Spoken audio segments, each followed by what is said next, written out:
શરૂ કર્યું. તો hello guys, welcome to my new blogs. એટલે અમારા નવા બ્લોગમાં તમારું સ્વાગત છે. ને આજે અમે આવી ગયા છીએ માળનાથ. અમારો ખૂંખારીઓ આગળ વયો ગયો સામે.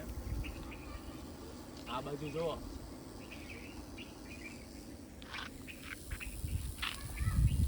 આ બાજુ છે ઘણું બધું. આપણે જ આવી છીએ આમ આગળ. તો તમે લોકો અમારી વાહે વહી આવો.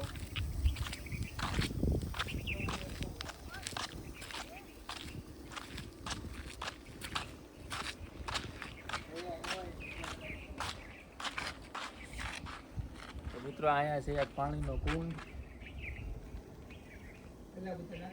પેલા અહીંયા બધા નાતા, વરસાદનો ટાઈમ હતો ત્યારે આથી પાણી વયું જતું બહાર, એટલે આ બધી ગંદકી છે એ વહી જતી બહાર. પહેલાના સમયમાં નાતા, હવે અત્યારે કોઈ નાતું નથી.